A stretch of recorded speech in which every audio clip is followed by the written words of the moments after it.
Bu Epi. Bismillahirrahmanirrahim. Assalamualaikum warahmatullahi wabarakatuh. Alhamdulillahirrahmanirrahim.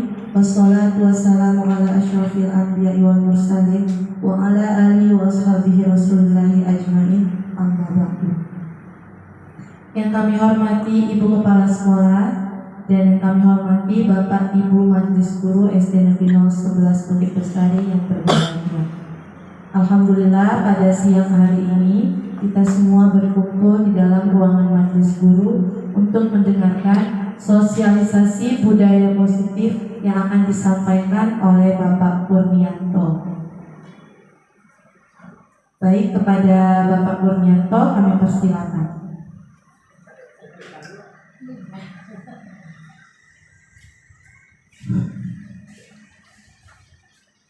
Bismillahirrahmanirrahim. Assalamualaikum warahmatullahi wabarakatuh. Waalaikumsalam warahmatullahi wabarakatuh.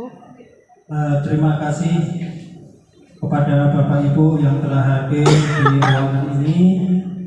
Pertama-tama yang terhormat Ibu Kepala Sekolah dan yang kami hormati Bapak Ibu Majelis Guru SDN 011 Bukit Bestari.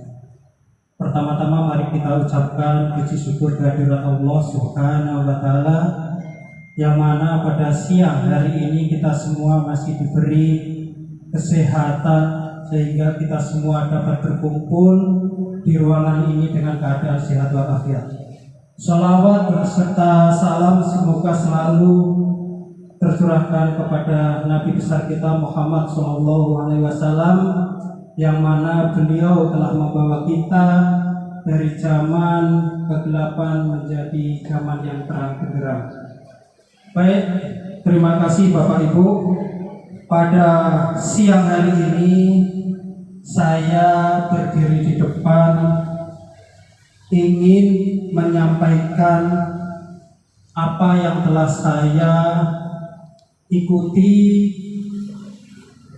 dalam program Guru Penggerak Angkatan 7 Kota Tanjung Pinang, yaitu modul 1.4. Diseminasi ini merupakan tugas akhir atau aksi nyata pada modul 1.4 yang harus saya seminarkan atau saya sampaikan kepada rekan-rekan semuanya. Selamat datang para guru hebat. Mari belajar bersama, berkolaborasi, saling mendukung demi mewujudkan disiplin positif di sekolah kita tercinta. Bapak Ibu, di sini saya tidak menggurui, tapi di sini saya ingin sharing, ingin kerjasama, ingin diskusi kepada Bapak Ibu semua. Jika mana nanti ada kesalahan ataupun ada yang kurang pas, Bapak Ibu boleh menyampaikan dan nantinya akan kita pecahkan secara bersama-sama. Lanjut, untuk yang pertama yaitu tujuan pendidikan. Menurut KHD ini merupakan kepanjangan dari Ki Hajar Dewantara ya. Mungkin Bapak Ibu tidak asing lagi dengan tokoh satu ini, yaitu Bapak Pendidikan Nasional kita. Beliau sangat terkenal dengan pemikirannya atau filosofinya. Bapak Ibu juga tidak mungkin udah biasa mendengar filosofi yang diciptakan oleh KHD tersebut. Ada yang enggak Bapak Ibu? Yang digunakan di dalam dunia pendidikan, filosofinya. Salah satunya yang menempel pada baju anak kita itu yaitu Tuturi Handayani. Itu yang membuat atau yang mencetuskan Ki Hajar Dewantara.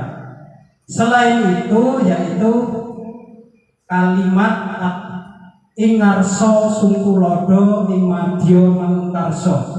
yang artinya ingarso sutulodeng itu kita di depan sebagai guru kita memberi contoh. Ing madya mangunkarso yaitu di tengah kita menjadi penyeimbang atau bisa mengeluarkan ide, dan tuturi hadayani kita dari belakang kita bisa mendorong siswa kita. Ya, filosofi itu tidak hanya di sekolah tapi bisa atau berguna juga di lingkungan masyarakat, karena kita guru ini tidak hanya di sekolah tapi di masyarakat pasti dipanggilnya Pak Guru atau Bu Guru. Ya Bapak Ibu. Lanjut, menurut KHD tujuan pendidikan adalah menuntun segala kodrat yang ada pada anak-anak. Kalau K13 kemarin peserta didik ya, tapi sekarang banyak kata anak. Jadi saya pun kalau membuat tugas masih banyak mengikuti yang lama peserta didik, tapi sama intinya. Tapi sekarang lagi kembali ke anak, agar mereka dapat mencapai keselamatan dan kebahagiaan yang setinggi-tingginya, baik sebagai manusia maupun sebagai anggota masyarakat. Nah, di sini dari kalimat ini bahwa kita sebagai pendidik itu hanya menuntun, ya Pak Usni ya, menuntun, bukan lagi menuntut. Mirip tapi berbeda makna, menuntut atau menuntun ya. Kita menuntun anak itu sesuai dengan bakat atau minat yang dia ingin capai. Ya, diibaratkan dalam guru penggerak ini atau di PMM pun ada kemarin. Sebenarnya kita sudah pernah melihat videonya juga tentang tujuan pendidikan Ki Hajar Dewantara. Diibaratkan guru dan peserta didik ini seperti seorang petani, yaitu antara petani dan tanaman. Muridnya ini seperti tanaman itu. Kalau biji padi ditanam tidak mungkin menjadi jagung ataupun tanaman yang lainnya. Tetapi tugas sebagai pendidik atau guru itu hanya merawat, memberi pupuk, menyiram supaya padi tersebut bisa tumbuh subur di lingkungan yang tepat. Tentunya kita yang harus kita lakukan yaitu kalau petani mengolah tanah. Seperti halnya kita menyiapkan sekolah atau tempat belajar kita. Itu diibaratkan Bapak Ibu. Baik, lanjut.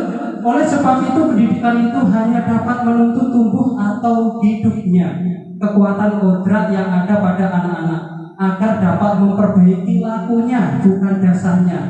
Hidup dan tumbuhnya kekuatan kodrat anak sesuai dengan kodratnya ya.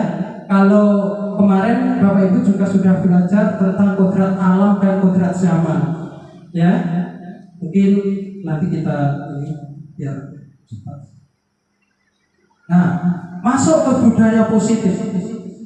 Budaya, tentunya kalau budaya ini biasanya sudah melekat dalam kehidupan masyarakat, tidak hanya tiba-tiba langsung jadi budaya. Biasanya budaya ini kan udah dilakukan terus-menerus dari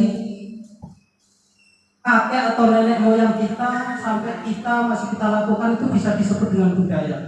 Nah, di sini nanti kita akan tentang belajar budaya positif. Budaya positif itu di sekolah yaitu nilai dan kebiasaan di sekolah yang berpihak pada murid agar mereka dapat berkembang menjadi pribadi yang kritis, penuh hormat dan tanggung jawab sesuai dengan profil pelajar Pancasila. Bapak dan Ibu yang saya hormati, bahwa kita semua sebenarnya sudah banyak melaksanakan kegiatan-kegiatan budaya positif di sekolah kita. Namun mungkin kita belum begitu paham, oh ini ya ternyata budaya positif itu. Nah, salah satunya yang sudah kita lakukan yaitu kegiatan atau gerakan literasi di pagi hari sebelum masuk jam mengajar. Kita menyempatkan waktu 30 menit. Hari Senin kita melaksanakan upacara, hari Selasa kita melaksanakan menyanyi dan menyanyi lagu daerah dan anak-anak. Hari Rabunya kita literasi, hari Kamisnya kita senam dan ekstrakurikuler maupun yang lain. Bahkan budaya 5S itu juga termasuk budaya yang harus kita konsistenkan dalam pelaksanaannya. Artinya tidak hanya sekali atau 2 kali. Nah, yang jadi masalah itu biasanya kita kurang konsisten. Nanti baru dikasih tahu baru mulai lagi. Sebenarnya itu perlu kita tingkatkan. Perlu kita tingkatkan terus-menerus. Jika kita tidak melaksanakannya, mungkin hal-hal yang seperti itu tidak akan hilang gitu. Padahal itu penting. Kebiasaan masuk kelas sebelum pembelajaran, setelah pulang pun ada budaya positif. Contoh, memungut sampah di depan kelas atau menyapu atau melaksanakan piket itu sudah budaya positif. Kadang kita abai, padahal itu hal-hal kecil tapi sangat penting, Bapak Ibu ya. Memang tidak gampang kita untuk konsisten, tapi paling tidak kita sama-sama nantinya kita melaksanakannya ya. Mungkin lewat hati yang paling dalam kita akan nanti mulai berubah, konsisten untuk melaksanakan kegiatan-kegiatan yang sudah kita laksanakan sebelumnya ataupun menciptakan kegiatan yang lainnya. Nanti Bapak Ibu punya ide atau gagasan sehingga bisa diakomodir oleh sekolah. Baik, lanjut. Konsep utama budaya positif di sini ada 7. Yang pertama, perubahan paradigma belajar. Yang kedua, disiplin positif. Yang ketiga, kebutuhan dasar manusia. Yang keempat, motivasi perilaku manusia. Yang kelima, restitusi posisi kontrol guru. Yang keenam, keyakinan kelas. Yang ketujuh, segitiga restitusi. Nomor 5 jangan salah sebut ya, bahaya ya. Oke, nantinya Bapak Ibu, saya harap setelah ada sosialisasi ini ada tindak lanjut, yaitu tentang poin nomor 6, yaitu keyakinan kelas. Mudah-mudahan nanti setelah saya jelaskan, bagi wali kelas atau guru kelas nanti membuat keyakinan kelas di kelas masing-masing. Ini memang harus dijalankan untuk kurikulum merdeka ya Bapak Ibu. Mungkin masih bertanya-tanya seperti apa keyakinan kelas, nanti kita sampaikan ya. Pak Senior, Pak Usni ya, Pak Usni ini sudah melaksanakan terlebih dahulu karena beliau angkatan 5 dan saya angkatan 7. Beliau sudah khatam, sudah lulus, sudah selesai. Jadi nanti kalau saya nggak paham bisa ditanyakan ke Pak Husni. Baik, lanjut. Perubahan paradigma belajar. Dalam pembangunan budaya positif, sekolah dapat menyediakan lingkungan yang positif, aman dan nyaman agar siswa berpikir, bertindak, dan mencipta dengan merdeka, mandiri, dan bertanggung jawab. Dari kalimat ini Bapak Ibu, kita dalam melayani peserta didik atau siswa, kita harus menciptakan suasana lingkungan yang positif, aman dan nyaman. Bagaimana lingkungan yang positif itu? Mungkin ya kalau saya lihat dari segi fisik sekolah kita udah bagus, tetapi kembali lagi ke kitanya dalam melayani murid tersebut. Apakah kita ini mahal senyum atau murah senyum atau yang lainnya sehingga anak itu membuat takut ya? Kan ada yang guru sukanya misal teriak, padahal kadang hal-hal yang tidak perlu dilakukan itu dilakukan. Itu sebenarnya ada dampaknya ya Bapak Ibu. Disiplin sangat berkaitan dengan kontrol guru terhadap siswa. Baik, lanjut. Nah, perubahan paradigma belajar. perubahan paradigma teori kontrol atau ilusi kontrol menurut Dr. William Glasser. Ya, betul ya, nyebutnya Bu Ria. Glasser atau apa itu? Coba lihat dulu. Glasser. Takut salah loh. William Ya, menurutnya di situ Glasser. ada 4 poin. Ilusi guru mengontrol murid. Apa itu ilusi? Ilusi itu biasanya berkaitan dengan Bayangan. keadaan yang belum sebenarnya ya mungkin ya. Bayangan, Masih masih bayangan, bayangan. ilusi. Bahwa guru itu mengontrol murid itu mungkin aku mengontrol muridku, saya mengontrol murid. Mungkin beranggapan dengan mengontrol itu murid sudah nurut. Padahal belum tentu. Yang kedua, ilusi bahwa semua penguatan positif efektif dan bermanfaat. Nah, penguatan positif mungkin kasih nasihat ataupun yang lainnya. Tapi buktinya anak kadang ada yang masih melakukan kesalahan yang sama. Itu baru ilusi di kita. Tak tahu kita apa sebenarnya yang terjadi. Yang ketiga, ilusi bahwa kritik dan membuat orang merasa bersalah dapat menguatkan karakter.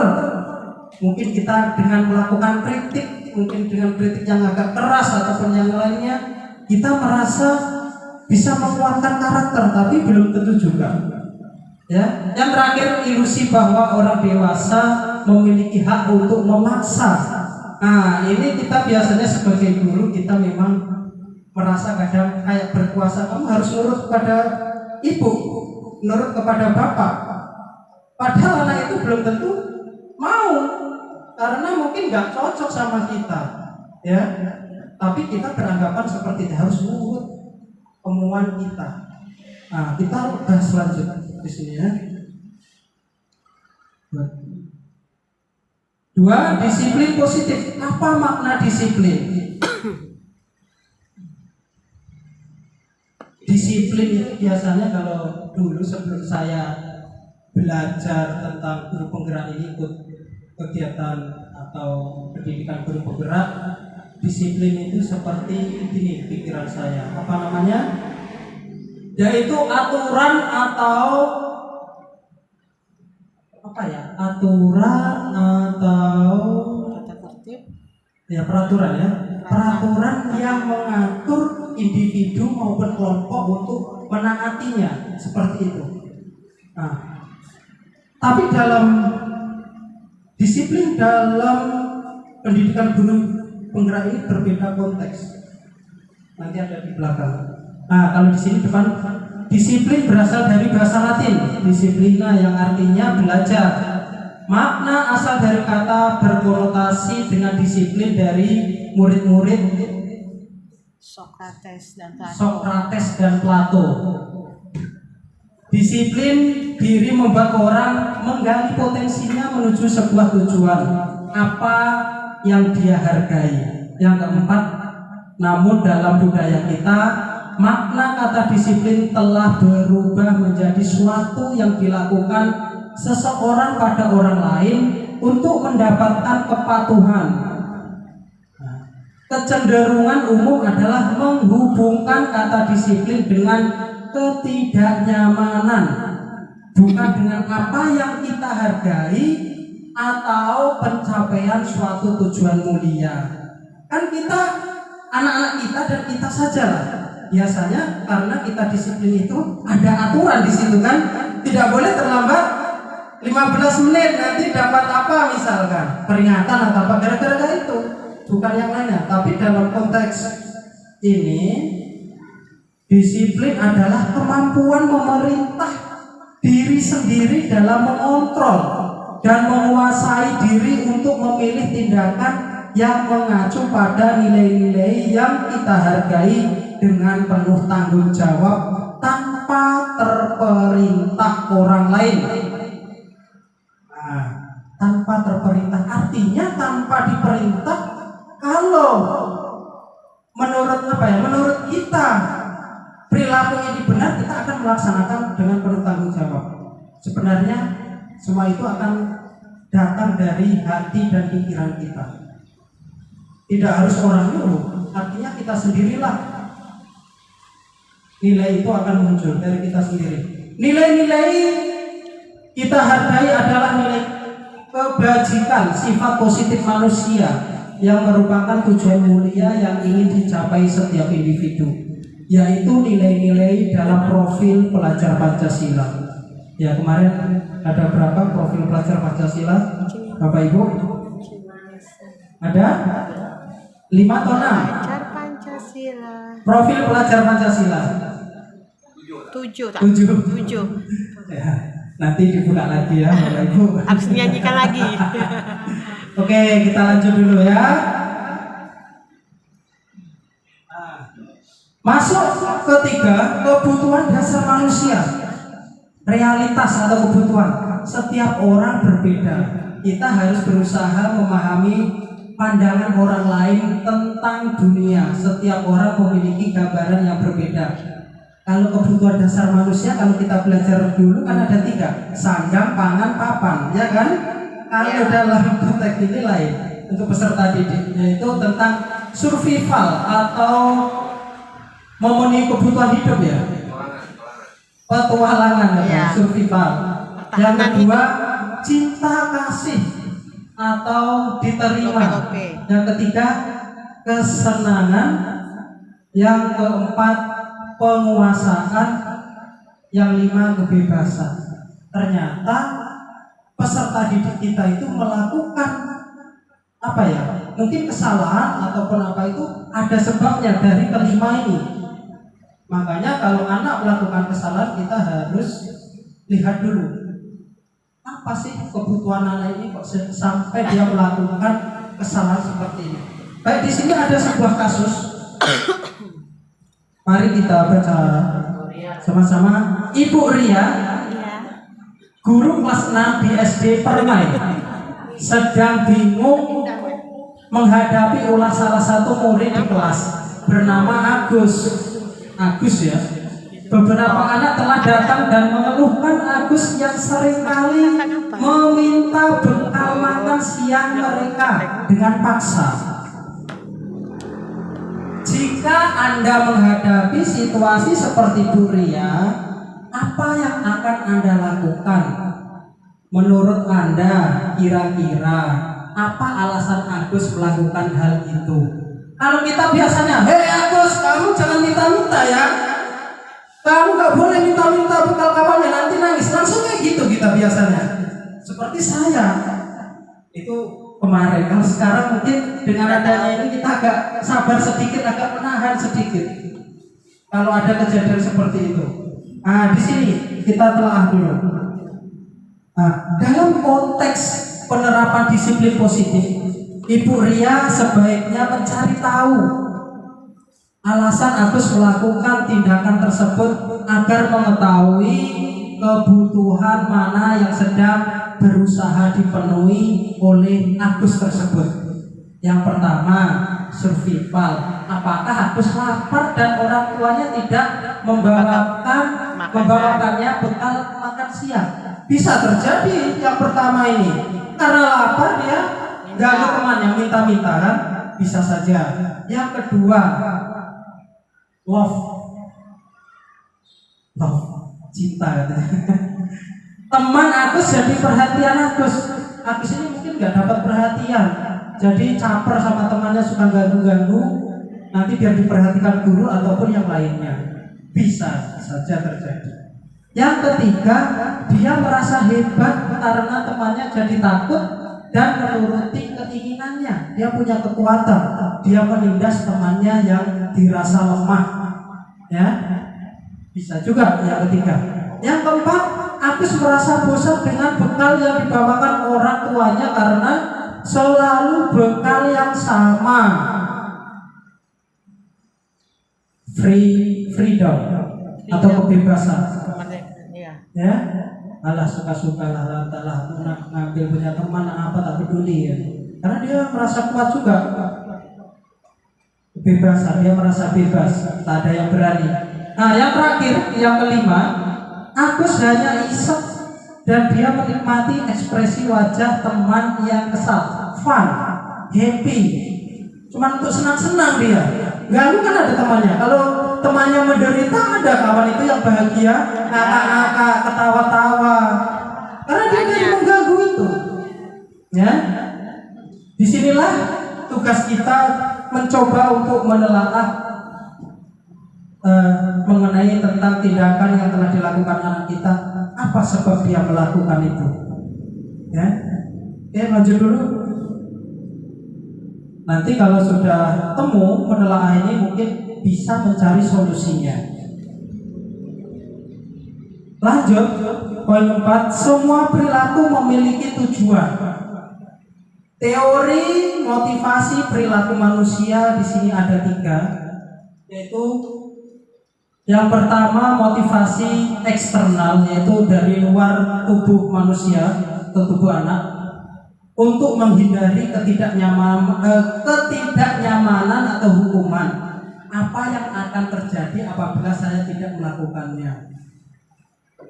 Yang kedua, motivasi eksternal juga untuk mendapatkan imbalan dari orang lain atau institusi.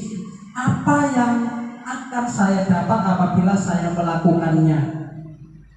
Ada kadang kesalahan itu memang suruhan dari temannya. Aku disuruh si A, si B melakukan ini, Pak. Biasanya ada. Nah, yang ketiga, motivasi internal untuk menghargai diri sendiri. Saya akan menjadi orang yang seperti apa bila saya melakukannya.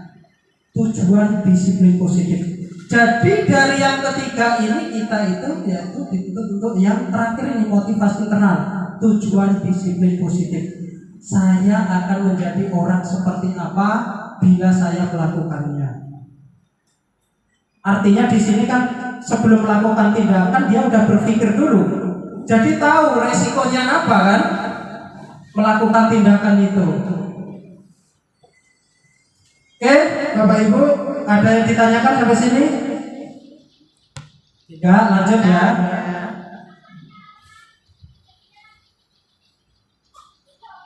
Nah, masuk ke hukuman dan sanksi atau konsekuensi. Di sini ada sebuah kasus. Iva kurang menguasai pelajaran matematika, sehingga pada saat pelajaran tersebut berlangsung, dia lebih banyak berdiam diri atau menggambar di buku pelajarannya. Pada saat guru matematikanya, Pak Seno, menanyakan pertanyaan, Iva menjadi gugup dan tak sengaja menjatuhkan tas dari kursi, serta tiba-tiba menjadi gagap pada saat berupaya menjawab. Seluruh kelas pun tertawa melihat perilaku Iva yang bicara tergagap dan terkejut tersebut. Pak Seno pada saat itu membiarkan teman-teman Iva menertawakan Iva yang tergagap dan malu luar biasa. Dan malahan minta Iva untuk maju ke depan dan berdiri di depan kelas sambil menunjuk hidungnya karena tidak bisa menjawab pertanyaan Pak Seno. Kelas makin gaduh dan anak-anak pun tertawa melihat Iva di depan kelas memegang ujung hidungnya. Nah, pertanyaannya yang pertama, apakah Anda setuju dengan tindakan Pak Seno terhadap Iva? Itu kan gimana? Setuju nggak Bapak Ibu? Dia taruh depan, dia ditunjuk sampai malu di depan anak-anak lainnya. Ya, tidak setuju ya Bu Ria. Bu Ria tidak setuju. Nah, Pak Wisni, setuju nggak? Tidak ya. Yang kedua, menurut Anda tindakan Pak Seno terhadap Iva adalah sebuah hukuman atau konsekuensi?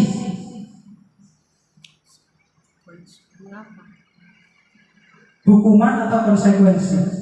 Udah nggak apa-apa kalau salah, jawab aja. Hukuman, ya hukuman ya. Menurut Pak Usni hukuman. Baik, kayaknya benar. Benar memang hukuman ya. Karena hukuman ini tidak boleh lagi ya Pak Usni ya. Hukuman ini tidak boleh lagi. Nah di sini ada identitas gagal dan identitas sukses. Hukuman sesuatu yang menyakitkan harus terjadi. Contoh, ada anak terlambat, kita suruh berdiri di lapangan, suruh push up, suruh yang lainnya yang sifatnya mungkin fisik, itu hukuman, ya. Iya. Tidak nyaman untuk murid atau anak dalam jangka waktu yang panjang.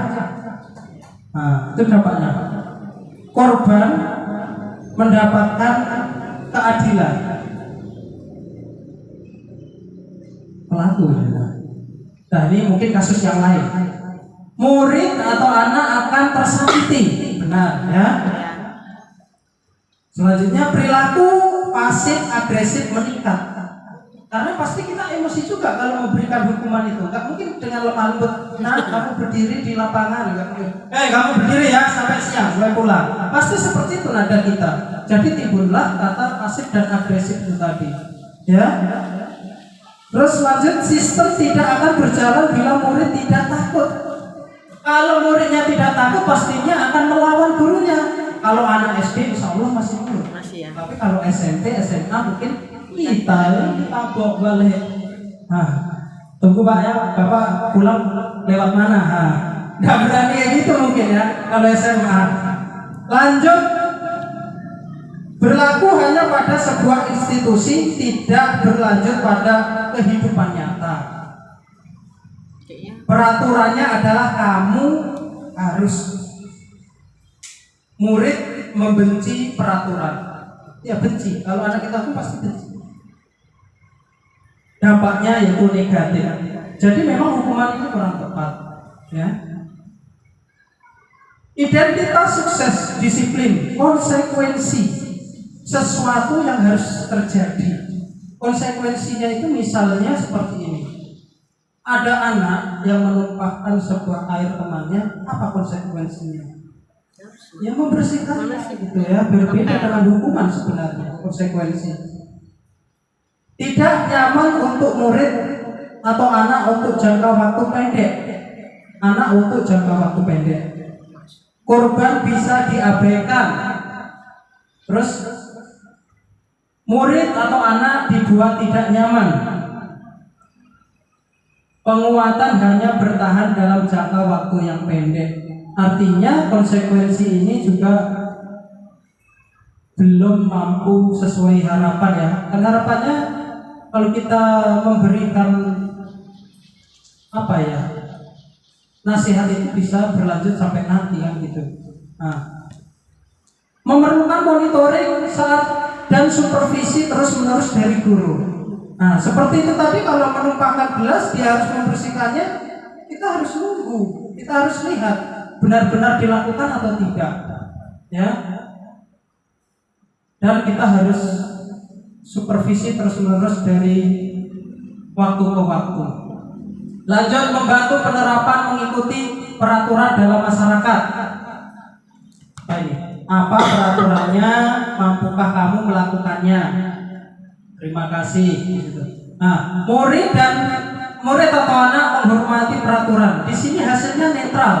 Ini sebenarnya menurut penelitian loh ya, bukan menurut saya atau siapa, ini penelitian ya sebenarnya. Netral ya kalau sini ya, hasilnya netral. Nah, di sini ada restitusi. Mungkin Bapak Ibu baru dengar restitusi ini, ya? Baru dengar? Enggak pernah dengar. Nah, masih agak asing ya. Kemarin pun saya agak asing juga. Kalau saya cari di internet, restitusi ini tentang mengembalikan apa gitu. Misalnya kayak pajak kita harus bayar atau apa seperti itu kalau di internet. Tapi lain dalam program guru penggerak ini, restitusi ini yaitu cara identifikasi disiplin dengan cara yang positif. Ya bosnya ya. Restitusi merupakan pilihan menguatkan untuk murid atau anak dalam jangka waktu yang panjang. Korban mendapatkan ganti, murid atau anak mendapatkan penguatan, masalahnya terpecahkan, dan murid belajar bertanggung jawab untuk perilakunya. Fokus pada pemecahan masalah dalam jangka waktu panjang. Nah, di sini ada apa yang kamu yakini, apa yang bisa kamu lakukan. Ini nanti ada di belakangnya ya. Murid atau anak menghormati dirinya dan orang lain, hasilnya positif. Baik Bapak Ibu, waktunya semakin berjalan, kita lanjut. Mari berarti hukuman atau konsekuensi. Coba Bapak Ibu jawab. Yang pertama, lari mengelilingi lapangan 2 kali karena terlambat dari di sekolah. Ini termasuk hukuman atau konsekuensi? Hukuman. Ya, hukuman ya. Yang kedua, membersihkan coretan yang dibuatnya di meja tulis. Konsekuensi. Yang ketiga, murid diminta untuk push up 15 kali karena tidak menggunakan masker ke sekolah. Hukuman. Lanjut, menggantikan kertas tugas teman yang telah dicoret-coret. Konsekuensi ya. Berjemur di lapangan basket pukul 12 siang karena mengobrol dengan teman. Murid diminta bertelanjang kaki sepanjang hari karena tidak menggunakan sepatu warna hitam sesuai peraturan sekolah. Hukuman. Berdiri di depan kelas sambil mengangkat kaki satu karena tidak menjawab pertanyaan. Hukuman. Oke, kita cek jawabannya. Oke, betul semua Bapak Ibu. Alhamdulillah sangat memahami ya. Beri aplaus untuk kita semua. Berarti paham. Insyaallah mudah-mudahan nanti ada yang ikut lanjut dalam pendidikan guru penggerak, ada yang lolos dari sekolah kita ya. Ya, tergantung mau apa tidak. Baik, masuk ke poin 5, restitusi posisi kontrol guru. Nah, di sini ada penghukum, pembuat merasa bersalah, menjadi teman, guru menjadi pemantau dan manajer. Biasanya mana yang biasanya kita lakukan? Yang pertama kayaknya. Oke. Kecil-kecil tak nampak ya? Iya. Tak nampak. Tak nampak. Biar tahu perbedaannya, penghukum, membuat merasa bersalah, teman, pemantau dan manajer. Mana yang lebih bagus? Saya akan coba menjelaskan. Posisi kontrol guru. Di sini ada penghukum. Penghukum itu guru berbuat menghardik, menunjuk-nunjuk, menyakiti, menyindir. Guru berkata, kalau kamu tidak melakukannya, awas ya, rasakan nanti. Misal seperti itu, ancaman. Itu hukuman, penghukum. Guru, tapi sifatnya tidak fisik, cuma ancaman. Terus hasilnya memberontak anak itu, menyalahkan orang lain dan berbohong. Lanjut, kaitan dengan dunia berkualitas, murid meletakkan guru di luar dunia berkualitas. Murid berkata, biar saja, nanti juga marah-marah lagi. Kalau kita melakukan hal seperti itu, ternyata murid ada yang mungkin ini ya, mayoritas ngomong seperti itu. Buktinya ditulis di situ. Ya.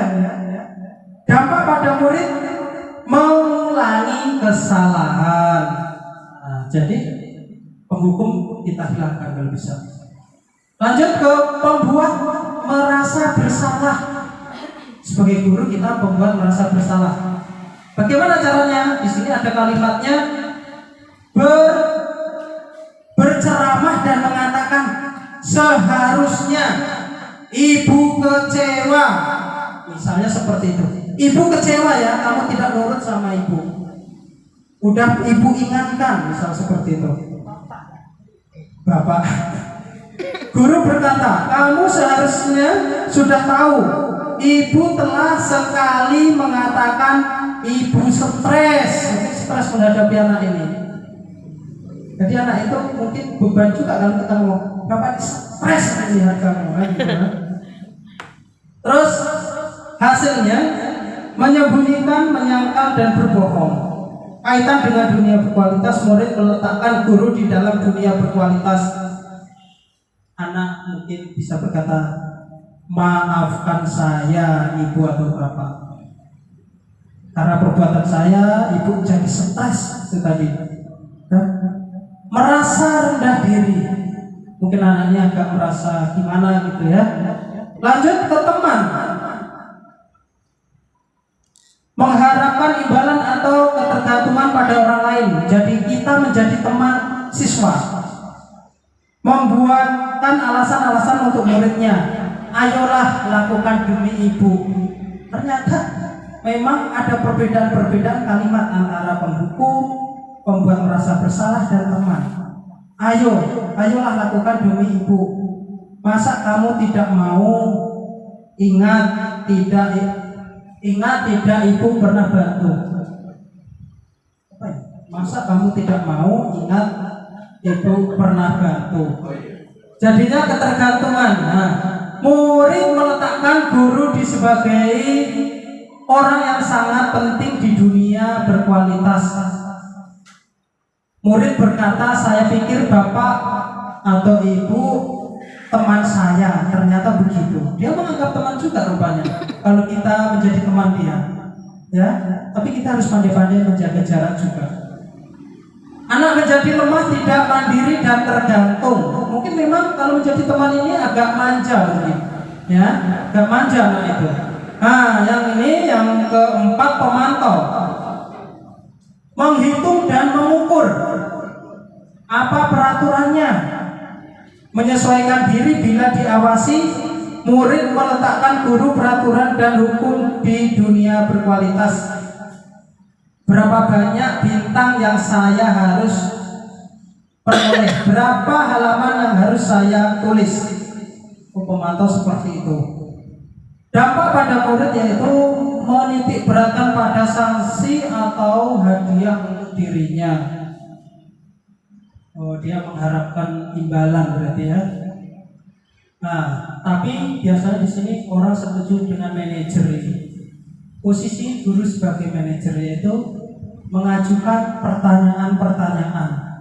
Apa yang kita yakini? Nah, ini berkaitan dengan keyakinan kelas ya. Kita sudah disepakati bersama di kelas. Apa yang bisa kau kerjakan untuk memperbaiki masalah ini? Artinya ada pilihan. Bukan kemauan guru saja, kamu harus seperti ini. Dia dikasih pilihan anak ini. Nah, dan menguatkan pribadi, murid meletakkan dirinya sebagai individu yang positif dan dunia berkualitas. Bagaimana caranya saya bisa memperbaiki keadaan? Nah, ini dampak pada murid mengevaluasi diri, bagaimana cara memperbaiki diri. Lanjut saja. Posisi kontrol guru. Pernyataan siapa yang mengatakan? Pernyataan, saya kecewa sekali dengan kamu, membuat orang merasa bersalah. Kamu tidak pernah benar melakukannya. Ini penghukum. Ayolah lakukan demi ibu atau bapak, teman. Apakah kamu mau mendapatkan stiker bintang hari ini? Pemantau.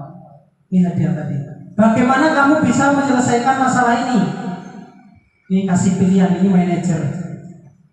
Kamu selalu yang paling terakhir menghukum, ya. Lanjut. Kasus 1. Pada hari Senin Pak Alfi tidak masuk sekolah. Pak Alfi merupakan guru matematika saat itu. Saat itu Bu Rina menggantikan Pak Alfi. Bu Rina baru 1 tahun menjadi guru SMP. Beberapa murid perempuan, Vivi dan Natali, mengetahui hal ini dan mulai menggunakan kesempatan dan bersikap seenaknya, tertawa dan tidak memindahkan kehadiran Bu Rina.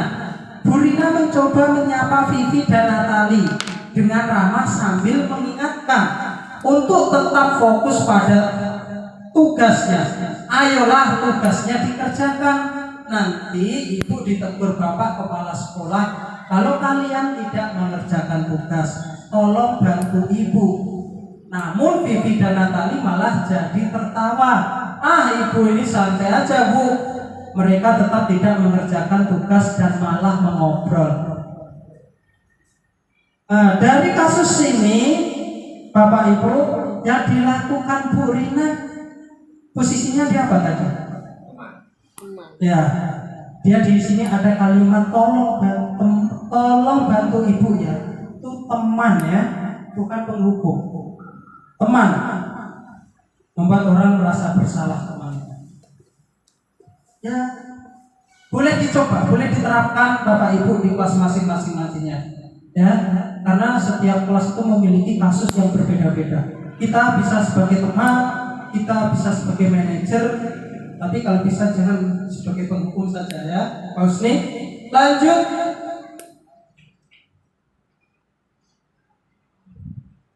Nah, lanjut saja ke keenam, keyakinan kelas. Keyakinan kelas. Bapak Ibu pasti di kelasnya juga sudah ada, tapi namanya bukan keyakinan kelas, peraturan kelas. Nah, apa bedanya Bapak Ibu antara keyakinan kelas dan peraturan kelas? Kalau peraturan kelas itu biasanya memang sudah disusun oleh majelis guru, ya, dan disetujui oleh ibu kepala sekolah. Memang sudah kita sepakati bersama lewat forum rapat atau yang lainnya. Itu peraturan kelas. Tapi di sini kita dituntut untuk membuat keyakinan kelas. Peraturan kelas kita hilangkan. Keyakinan kelas yaitu keyakinan yang disusun secara bersama-sama antara murid dan guru. Yang menghendaki peraturan itu yaitu murid dan guru tersebut. Apa maunya peserta didik ini? Biar aja dia nulis apa, nanti setelah itu kita kumpulkan, kita pajang tulisan itu di kelas. Keyakinan kelas adalah nilai-nilai kebijakan atau prinsip-prinsip universal yang disepakati bersama secara universal, lepas dari perbedaan agama, suku, negara, dan bahasa. Artinya setiap anak mempunyai hak yang sama untuk menyampaikan kesepakatan atau pendapat tersebut, ya. Menurut Gosen 98, suatu keyakinan akan lebih memotivasi seseorang diri dalam intrinsik. Seseorang akan lebih bersemangat untuk menjalankan keyakinannya daripada hanya sekedar mengikuti peraturan. Atas dasar menurut Bapak inilah yang tadi, menurut Gosen ini keyakinan kelas ini akan dibuat, akan diterapkan. Ternyata mungkin keyakinan ini kelas ini lebih ditaati oleh peserta didik daripada peraturan kelas, karena yang membuat anak itu sendiri. Nah, lanjut saja. Nah, peraturan dan keyakinan kelas atau nilai kebajikan yang dituju. Peraturan selalu kembalikan buku ke tempatnya. Ini termasuk peraturan. Dilarang mengganggu orang lain. Hadir di sekolah 15 menit sebelum pembelajaran dimulai. Dilarang melakukan kekerasan. Dilarang menggunakan narkoba. Bergantian atau menunggu giliran. Gunakan masker. Jangan berlari di kelas atau koridor. Kalau untuk keyakinan kelas itu sifatnya tanggung jawab, menghormati orang lain dan diri sendiri, menghormati orang lain, komitmen pada tujuan bersama, keselamatan, menghormati orang lain, kesehatan, menghormati orang lain, kesabaran, kesehatan, keselamatan. Situ. Tuh, gunakan masker, keselamatan, jangan berlari, kelas, koridor, keselamatan juga. Ya. Tapi mungkin bahasanya berbeda nanti untuk keyakinan kelas. Nah, di sini ada pembentukan keyakinan kelas. Keyakinan kelas bersifat lebih abstrak daripada peraturan yang lebih rinci dan konkret. Mungkin bahasanya ya bahasa anak, tidak harus bahasa yang sifatnya sangat baku atau apa ya, Pak Husni. Mungkin bahasa itu bahasa anak yang kita sepakati, yang mudah dipahami gitu ya. Nah, keyakinan kelas berupa pernyataan universal. Pernyataan keyakinan kelas dibuat dalam bentuk positif. Keyakinan kelas hendaknya tidak terlalu banyak sehingga mudah diingat dan dipahami. Keyakinan kelas sebaiknya sesuatu yang dapat diterapkan di lingkungan tersebut. Ya nggak mungkin kalau harus di lingkungan, sesuai dengan lingkungan ya.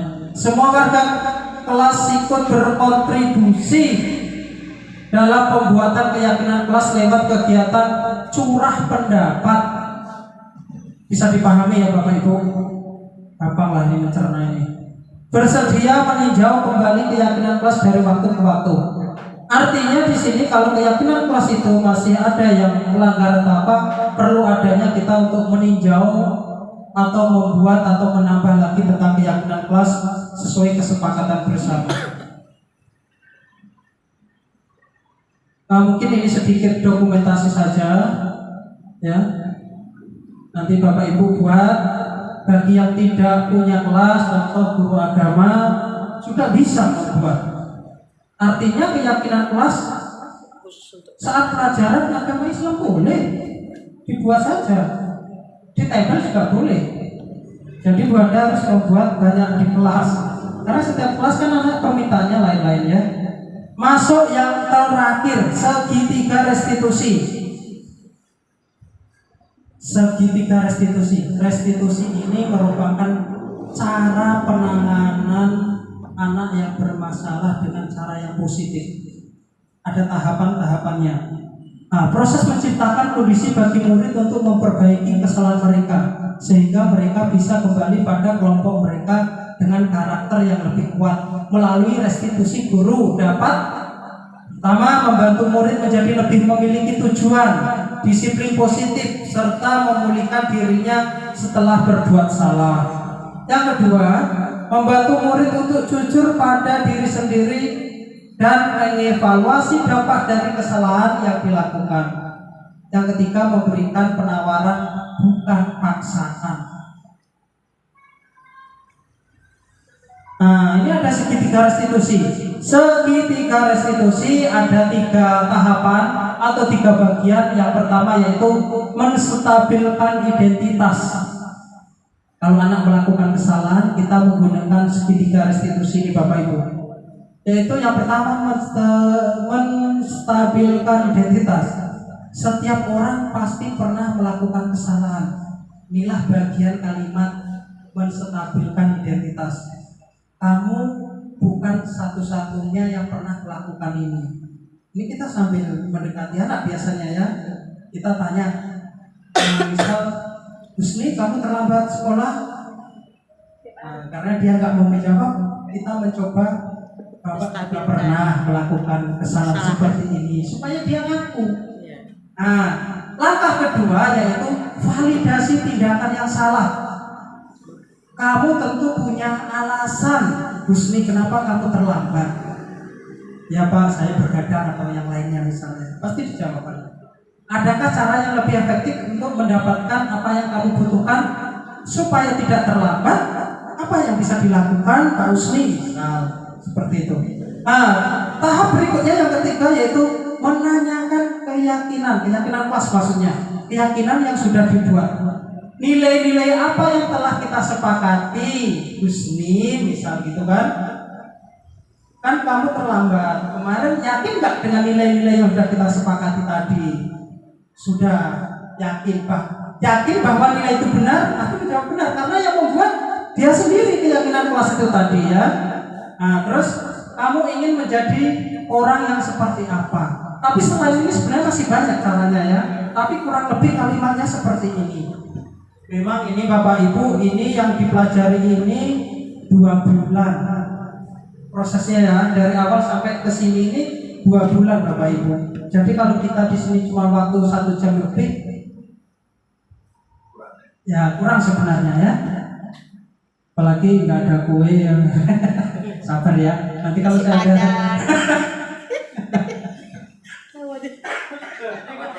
tahapan segitiga restitusi yaitu menstabilkan identitas. Ini ada contohnya. Berbuat salah itu tidak apa-apa. Ini kalimat yang kita ucapkan. Tidak ada manusia yang sempurna. Saya juga pernah melakukan kesalahan seperti itu. Kita bisa menyelesaikan ini.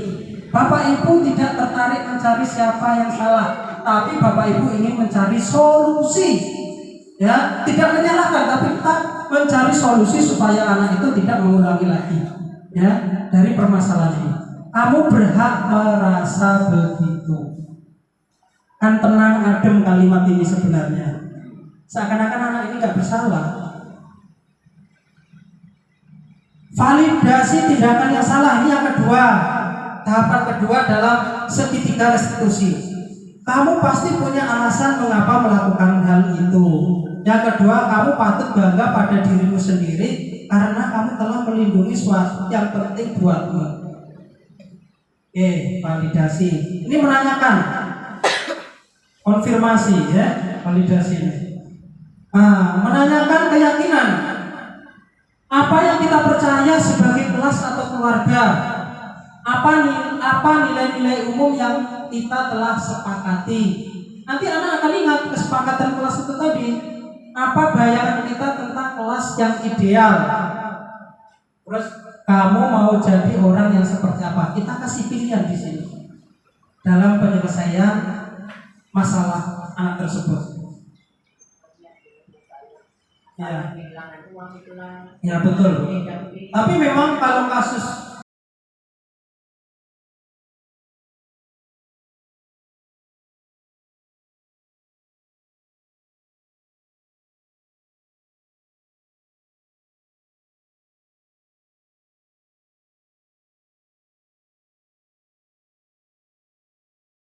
memang nggak bisa orang tahu. Tapi intinya kita coba yang ilmu yang telah kita dapatkan ini. Oh, ini ada di PMM ya, praktik segitiga restitusi. Nggak usah kita. Nanti hasil dari sosialisasi ini kita upload di PMM kita masing-masing. Nanti saya yang akan mengeditnya. Ya, secara sama-sama. Artinya sama boleh. Karena itu dilakukan secara kelompok. Alhamdulillah ternyata sudah selesai, yaitu terima kasih kepada Bapak Ibu semua atas waktunya, partisipasinya. Mudah-mudahan apa yang saya sampaikan bisa bermanfaat. Bila ada kesalahan atau kata-kata yang kurang mengenakan, saya mohon maaf yang sebesar-besarnya. Guru bergerak, Indonesia maju. Tergerak, bergerak, dan menggerakkan. Ya, ini bagian dari aksi nyata Bapak Ibu. Makanya kita harus tergerak, bergerak, dan menggerakkan. Baik, selanjutnya saya serahkan ke Bu Anda. Kita berikan aplaus dulu kepada Bapak Purnianto yang telah menyampaikan sosialisasi pada siang hari ini. Baiklah Bapak Ibu sekalian, dengan berakhirnya sosialisasi yang tadi, maka berakhir pula acara kita pada siang hari ini. Saya selaku pembawa acara memohon maaf apabila terdapat salah dan silap kata. Saya akhiri dengan wabillahi taufiq wal hidayah. Assalamualaikum warahmatullahi wabarakatuh. Waalaikumsalam warahmatullahi wabarakatuh. Hai Panto, ini adalah awak yang mengangkat Mati masalah ini, ya. toh? Awak yang mengatakan Kalau ada masalah sekolah, kita penyelesaiannya pakai ini. oh gitu ya. Jadi sebenarnya bisa masukkan lagi masalah kelas kan banyak. Yang pokoknya misalnya kemauan anak kurang belajar atau anak yang tidak mau PN itu harus angkatkan juga. Jadi awak ambil kelas-kelas yang menemukan apa.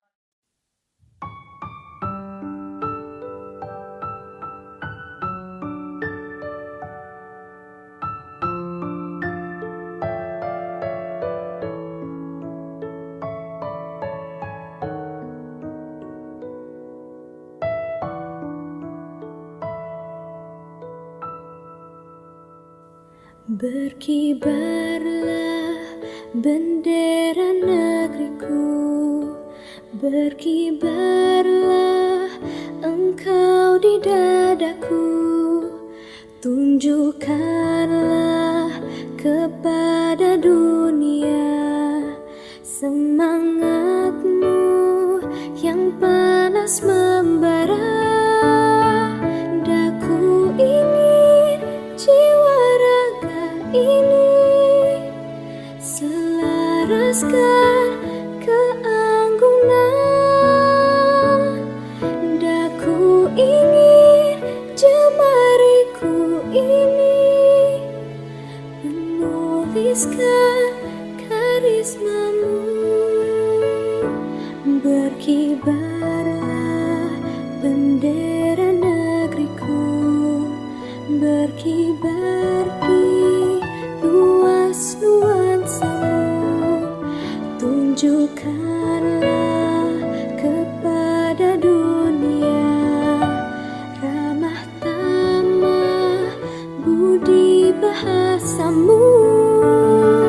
Daku ingin kepal tangan ini